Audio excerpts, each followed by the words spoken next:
നമുക്കെല്ലാവർക്കും വളരെ ബഹുമാന്യനും പ്രിയങ്കരനുമായിട്ടുള്ള major arch bishop emeritus ബഹുമാനപ്പെട്ട ജോർജ് ആലഞ്ചേരി വലിയ മെത്രാപ്പോലീത്ത പിതാവ്, സ്നേഹമുള്ള സഹോദര മെത്രാന്മാരെ, വാത്സല്യമുള്ള സിസ്റ്റേഴ്സ്, വൈദികരെ, സഹോദരി സഹോദരങ്ങളെ, തൃശ്ശൂർ പട്ടണത്തിലാണ് എൻ്റെ വീട്. തൃശ്ശൂർ പുത്തൻപള്ളി ബസിലിക്കയാണ് എൻ്റെ ഇടവക. ഞാൻ വീട്ടിലെ 10ാമത്തെ മകനാണ്, ഇളയതുമാണ്. ഞാൻ വൈദികനായിട്ട് 44 വർഷങ്ങൾ പൂർത്തിയാകുകയാണ്.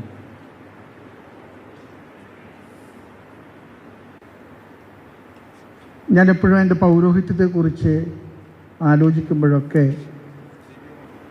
എൻ്റെ മനസ്സിലോർക്കാൻ ഏറ്റവും ഇഷ്ടമുള്ളത് യോഹന്നാൻ്റെ സുവിശേഷത്തിലെ 6ാമത്തെ അധ്യായത്തിലെ അപ്പം വർദ്ധിപ്പിച്ച കർത്താവിൻ്റെ ആദ്യത്തെ അടയാളമാണ്.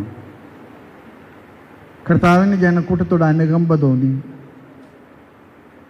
അവർക്ക് വിശപ്പുണ്ടെന്ന് തോന്നി. കർത്താവ് ശിഷ്യന്മാരെ വിളിച്ച് ചോദിച്ചു, ഇവർക്ക് എവിടെ നിന്ന് നമ്മൾ ഭക്ഷിക്കാൻ കൊടുക്കും? ശിഷ്യന്മാർ പറഞ്ഞു, 5000-ഓളം പുരുഷന്മാരുണ്ട്. ആ നമ്പറിൽ ഒരു സൂചനയുണ്ട്, അതിനേക്കാൾ കൂടുതൽ സ്ത്രീകളുണ്ട്, കുഞ്ഞുങ്ങളുണ്ട്. നമ്മുടെ കയ്യിൽ 5 അപ്പമാണുള്ളത്, എന്താകാൻ? കർത്താവ് കരങ്ങളും നീട്ടിയപ്പോൾ 5 അപ്പവും 2 മീനും ആ കുഞ്ഞ് കൊടുത്തു. കർത്താവ് അതെടുത്തുയർത്തി വാഴ്ത്തി മുറിച്ചു. അവരൊക്കെ പന്തികളിലിരുത്തി എല്ലാം വിതരണം ചെയ്തു. എല്ലാവരും തിന്നു തൃപ്തരായ ശേഷം ബാക്കി വന്നത് ശേഖരിച്ചു. അത് 12 കൊട്ടയുണ്ടായിരുന്നു. പൗരോഹിത്യത്തെ സംബന്ധിച്ചിടത്തോളം എൻ്റെ ജീവിതത്തിൽ എന്നും എനിക്ക് തോന്നിയിട്ടുള്ള ചിന്ത, ദൈവം നമ്മളെ എടുക്കുന്നു, ഉയർത്തുന്നു, മുറിക്കുന്നു. ദൈവം ആവശ്യമുള്ളിടത്തൊക്കെ നമ്മളെ വിളമ്പുകയാണ്. മേജർ ആർച്ച് ബിഷപ്പ് ആകുമെന്നുള്ളൊരു ചിന്തയോടുകൂടെ ഞാൻ ഈ സിനഡിൽ വന്നതല്ല. പക്ഷെ ദൈവത്തിൻ്റെ നിയോഗം അതാണെങ്കിൽ ഞാൻ കീഴടങ്ങല്ലാതെ മറ്റു മാർഗമില്ല. സിനഡ് എന്ന വാക്കിൻ്റെ അർത്ഥം വാക്കിംഗ് ടുഗദർ, വർക്കിംഗ് ടുഗദർ എന്നാണ്. സിനഡ് പിതാക്കന്മാരെ ഈ നിയോഗം എന്നെ ഏൽപ്പിക്കാൻ ആഗ്രഹിച്ചപ്പോൾ എനിക്ക് ഉറപ്പുണ്ട്, സിനഡ് പിതാക്കന്മാരെ ദൈവത്തിൻ്റെ നിയോഗം എന്നെ അറിയിക്കുകയാണ്. ഞാൻ യോഗ്യത കൊണ്ടോ കഴിവ് കൊണ്ടോ ഏറ്റെടുക്കുകയല്ല, പക്ഷേ ദൈവത്തിൽ ആശ്രയിച്ച് പിതാക്കന്മാരുടെ എല്ലാവരുടെയും സഹകരണത്തോടും നമ്മുടെ വൈദികരുടെയും സമർപ്പിതരുടെയും നമ്മുടെ ദൈവജനത്തിൻ്റെ മുഴുവൻ സഹകരണത്തോടുകൂടെ ഇത് ദൈവാഗ്രഹിക്കുന്ന പോലെ നിർവഹിക്കാൻ പരിശ്രമിക്കുമെന്ന് ഞാൻ വിശ്വസിക്കുന്നു. യോഹന്നാൻ്റെ സുവിശേഷത്തിൽ 15ാമത്തെ അധ്യായത്തിൽ കർത്താവ് പറഞ്ഞ മനോഹരമായിട്ടുള്ള ഒരു സാദൃശ്യമാണ്, ഞാൻ മുന്തിരിച്ചെടിയാണ്, നിങ്ങൾ ശാഖകളാണ്, ചേർന്ന് നിൽക്കുക. ഒരുപക്ഷെ ഈ ചേർന്ന് നിൽപ്പിനുള്ള ഒരു വലിയ വിളിയാണ് നമുക്കെല്ലാവർക്കും ഉള്ളത്. നമുക്കൊന്നിച്ച് ചേർന്ന് നിന്നാൽ നമ്മൾ ധാരാളം ഫലം പുറപ്പെടുത്തുമെന്ന് ഉറപ്പാണ്. കൊറിന്തോസുകാർക്ക് എഴുതിയ പൗലോസ് അപ്പോസ്തലന്റെ ലേഖനത്തിൽ 1:12 തുടങ്ങി 12:27 വരെ കർത്താവ് സഭയെക്കുറിച്ച് മനോഹരമായിട്ടുള്ളൊരു കാഴ്ചപ്പാട് അവതരിപ്പിച്ചു. സഭ ദൈവത്തിൻ്റെ മൗലിക ശരീരമാണ്. കർത്താവാണ് ശിരസ്, നമ്മൾ അവയവങ്ങളാണ്. നമ്മൾക്ക് ഒന്നിച്ച് പ്രവർത്തിക്കാൻ കഴിയട്ടെ. ഒരു ശരീരത്തിൽ ഒന്നിച്ച് പ്രവർത്തിക്കുന്നതാണല്ലോ ആരോഗ്യം. നമുക്ക് ഒന്നിച്ച് പ്രവർത്തിക്കാൻ ദൈവം അനുഗ്രഹം നൽകും. ഞാനതിന് നേതൃത്വം കൊടുക്കാൻ വിളിക്കപ്പെട്ടു എന്നതിൻ്റെ പേരിൽ എൻ്റെ ഉത്തരവാദിത്തം നിങ്ങളോട് സഹകരിക്കുക എന്നുള്ളതാണ്. ഈ ദൗത്യം ഏറ്റെടുക്കുന്നതിന് മുൻപ് ഞാൻ പ്രാർത്ഥനാപൂർവം ചിന്തിച്ചപ്പോൾ പൗലോസ് അപ്പസ്തോലനെ ബലപ്പെടുത്തിയ ഒരു വചനം എൻ്റെ മനസ്സിൽ കർത്താവ് തന്നു.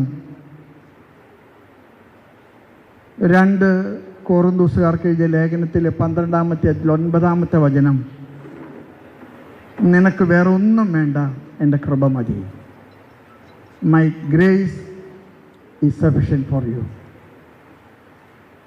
സ്നേഹമുള്ള അഭിമന്യ പിതാക്കന്മാരെ, സഹോദരങ്ങളെ, നിങ്ങളുടെ എല്ലാവരുടെയും സഹകരണം ഞാൻ അപേക്ഷിക്കുകയാണ്.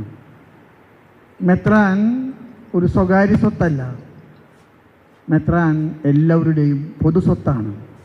അതുകൊണ്ട് എൻ്റെ ദൗത്യം കുറേ കൂടെ നിങ്ങളുടെ കൂടെ ആയിരിക്കുക, നിങ്ങൾക്ക് വേണ്ടി ആയിരിക്കുക എന്നുള്ളതാണ്. ഞാൻ ഈ കാര്യത്തിൽ ദൈവത്തിൽ ആശ്രയിക്കുന്നു. കൊറിന്തോസുകാർക്ക് എഴുതിയ ലേഖനത്തിൽ പറയുന്നത് പോലെ നമുക്കൊന്നിച്ച് പ്രവർത്തിക്കാൻ സാധിക്കട്ടെ. എവിടെയെങ്കിലൊക്കെ നമുക്ക് കുറവുകളുണ്ടെങ്കിൽ അത് മറ്റ് അവയവങ്ങൾ ചേർന്ന് അത് പരിഹരിക്കണം.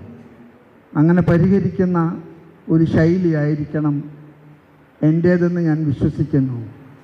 എനിക്കൊറ്റയ്ക്ക് എല്ലാം ഭംഗിയായിട്ട് ചെയ്യാൻ സാധിക്കുമെന്ന് ഞാൻ കരുതിയിട്ടല്ല.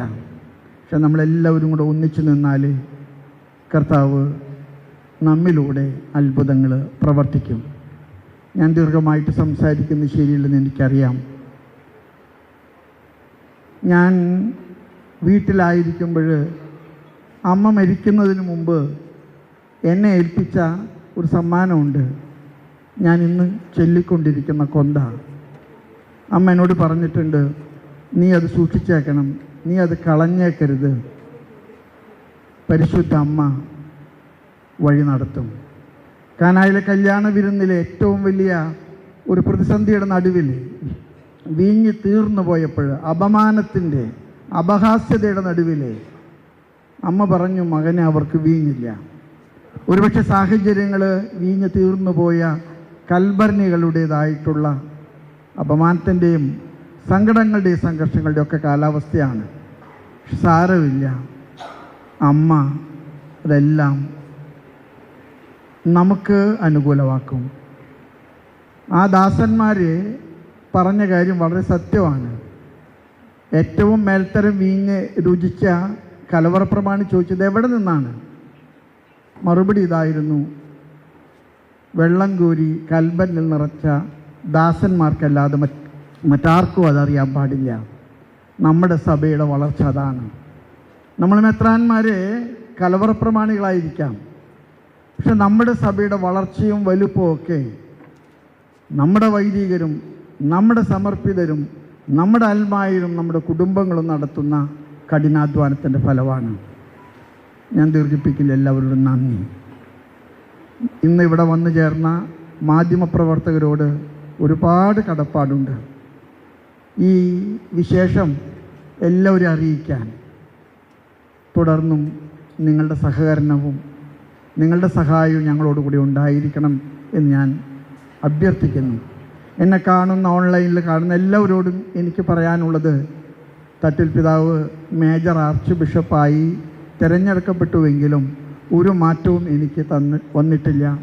നിങ്ങളുടെ പഴയ തട്ടിലച്ചൻ, നിങ്ങളുടെ പഴയ തട്ടിൽ പിതാവ് തുടരുന്നു. നന്ദി, നമസ്കാരം. പിതാവിന് നമുക്ക് സ്നേഹത്തോട് നന്ദി പറയാം.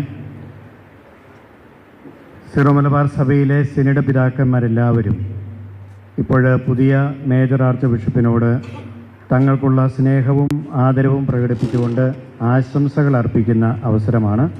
അതിനുവേണ്ടി അഭിമന്യ പിതാക്കന്മാർ സ്റ്റേജിലേക്ക് വരണം എന്ന് അഭ്യർത്ഥിക്കുന്നു. അതിനുശേഷം മറ്റുള്ളവർക്കും മേജർ ആർച്ച് ബിഷപ്പിന് ആശംസകൾ അർപ്പിക്കാനുള്ള അവസരമുണ്ടായിരിക്കുന്നതാണ്.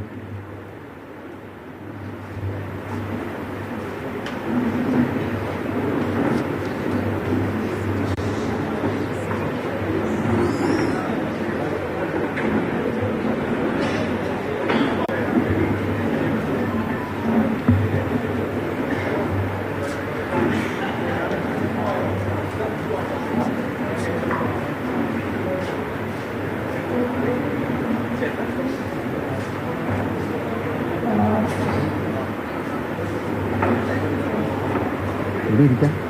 ആശീർവാദമൊക്കെ ഉണ്ട്.